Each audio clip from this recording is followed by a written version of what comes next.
Mali avec des chaînes et bouche fermée. C'est ainsi que s'est déroulée la scène devant le siège du Parti républicain au cœur de la ville de Tunis, où les familles des détenus politiques et des partisans du Front de Salut National se sont rassemblés et se sont dirigés en silence vers le théâtre municipal pour exiger la libération d'une vingtaine d'opposants derrière les barreaux depuis un an, accusés de complot contre la sécurité de l'État.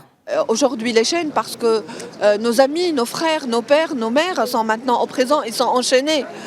Donc on veut apporter leur voix, leur image, tout ce qu'ils sont en train de vivre, leur vécu ici à la rue, aux citoyens tunisiens, à la presse, pour qu'ils voient où on est arrivé. Aujourd'hui, si on parle de Jawhar Ben Bark ou bien Khayyam el-Turki ou bien tous les autres, dans la mémoire du peuple, ce sont des gens dignes, ce ne sont pas des voleurs, ce ne sont pas des tueurs. Pourquoi aujourd'hui ils sont au présent?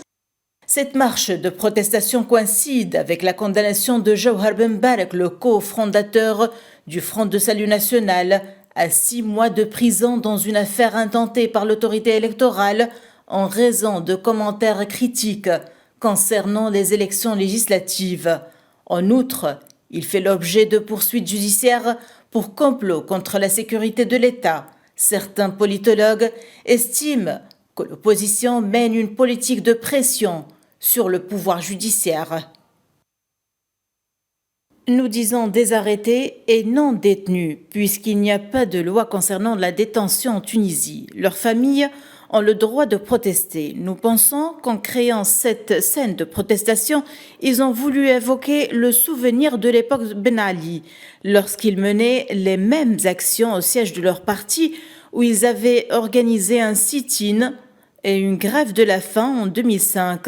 Aujourd'hui, ils manifestent, mais le Tunisien n'y prête pas attention, car il sait qu'ils étaient partenaires au pouvoir avant le 25 juillet. A rappeler que Jawhar Ben Bark observe une grève de la faim depuis 13 jours pour dénoncer sa détention qualifiée d'arbitraire et sans fondement. De nombreuses ONG tunisiennes et internationales ont condamné les poursuites judiciaires contre les opposants de Kais Saïed.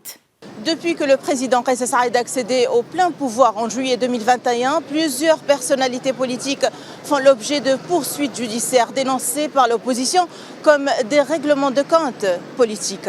Depuis Tunis, Najwa Bécha pour Médian.